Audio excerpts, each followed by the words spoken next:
Leader of Government Business. Mr. Speaker, I thank you. As you'll have noticed, Mr. Speaker just returned from claiming our country back.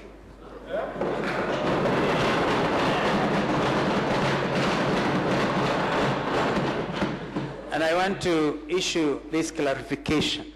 I will have occasion to make a full statement on what the media have called shadow diplomacy, because I think this House is entitled, if for no other reason than that the leader actually had to go on this mission. But today, Mr. Speaker, I want to issue a clarification with regard only to the matter of consultation. Because, Mr. Speaker,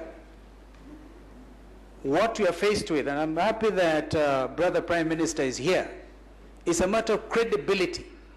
Who between the President and the Prime Minister is telling the country the truth? That is actually the issue.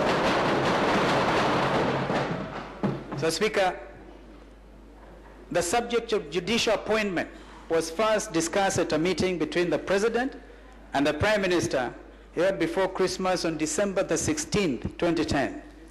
During the meeting, the President felt that it would be better if the issue was revisited after the new year. The item of the appointments was subsequently placed in the agenda and discussed on January the 6th, 2011 at Harambee House between His Excellency the President and the Right Honorable the Prime Minister.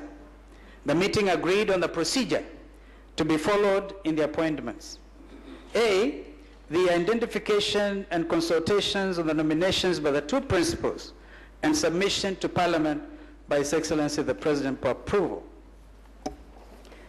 B, Mr. Speaker, it was agreed that the law did not require the selection of candidates by either the Judicial Service Commission or the Public Service Commission. C, Mr. Speaker, the technical team was instructed to identify suitable candidates to facilitate further consultations.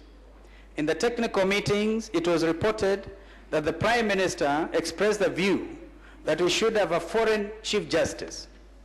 However, the President insisted that at close to 50 years of independence, we are very qualified Kenyans, and to search for a Chief Justice outside of Kenya would be improper and would send the wrong message to the law society, the legal fraternity, and indeed the whole country.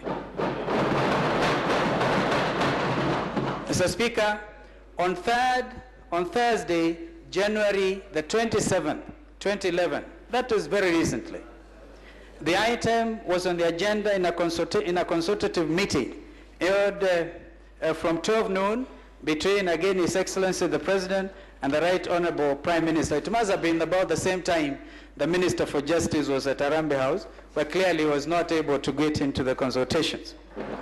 During the meeting, President Kibaki presented his proposal, borrowing on the consultations which had taken place between the technical teams representing him and those representing the Prime Minister. The proposal, therefore, presented by His Excellency the President was the following.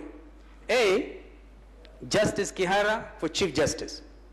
B, Fred Ojambo for Attorney General.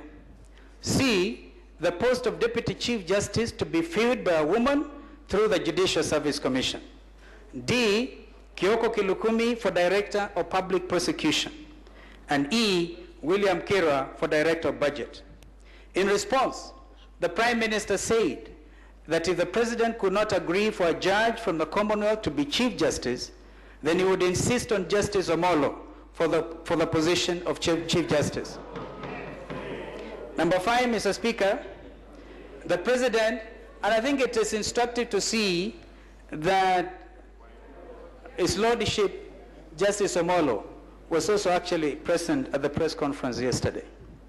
The President pointed out that he needed to make appointments before he left for Addis Ababa, Ethiopia, for the African Union meeting.